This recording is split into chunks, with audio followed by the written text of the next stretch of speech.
Rajahmundry BJP parliament సభ్యురాలు దగ్గుబాటి పురంధేశ్వరి తిరుమల శ్రీవారిని దర్శించుకున్నారు. వీఐపీ విరామ దర్శన సమయంలో స్వామివారి సేవలో పాల్గొని మొక్కులు చెల్లించుకున్నారు. దర్శనం అనంతరం రంగనాయకుల మండపంలో వేద పండితులు వేద ఆశీర్వచనం అందించగా ఆలయ అధికారులు శ్రీవారి తీర్థ ప్రసాదాలు అందజేసి పట్టు వస్త్రంతో సత్కరించారు. ఈ సందర్భంగా బ్రహ్మోత్సవాలు ఎంతో ఘనంగా నిర్వహించిన తిరుమల తిరుపతి దేవస్థానంకు అభినందనలు తెలిపారు. ప్రజలకు ఎలాంటి ఇబ్బందులు కలగకుండా నిర్వహించారని ప్రశంసించారు. తప్పు చేసిన వారిని భగవంతుడు తప్పకుండా శిక్షిస్తాడన్న ఎంపీ భగవంతుని అనుగ్రహం ప్రతి ఒక్కరి మీద ఉండాలని కోరుకున్నట్లు తెలియజేశారు.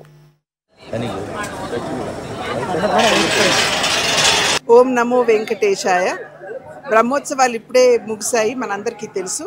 నేను ముందుగా చైర్మన్ గారిని, ఈఓ గారిని, అదేవిధంగా బోర్డు మెంబర్స్ని, ప్రతి ఒక్కరిని కూడా సేవ చేసినటువంటి వారిని ప్రతి ఒక్కరికి కూడా నా అభినందన ముందుగా నేను తెలియజేస్తున్నాను.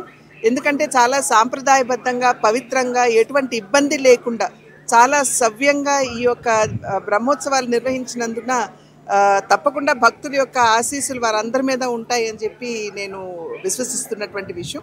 అదేవిధంగా భక్తులందరూ కూడా చాలా క్రమశిక్షణతోటి, ఎక్కడా కూడా అటు ఇటు క్రమశిక్షణ రాహిత్యానికి లోను కాకుండా చాలా చక్కగా ఏ విధంగా ఇక్కడ ఉన్నటువంటి సిబ్బంది మీరు ఈ పద్ధతిని అనుకరించాలి అని చెప్పారు, ఆ రకంగా వ్యవహరిస్తూ శాంతి భద్రతలు కావచ్చు, అదేవిధంగా ఇక్కడ ఉన్నటువంటి డిసిప్లిన్ కావచ్చు, ఎటువంటి భంగం వాటిల్లకుండా చాలా క్రమశిక్షణతోటి భక్తులు ఆ భగవంతుడి దర్శనం చేసుకున్నందున వారందరికీ కూడా నేను శిరస్సు వంచి ముందుగా నేను నమస్కరిస్తున్నాను.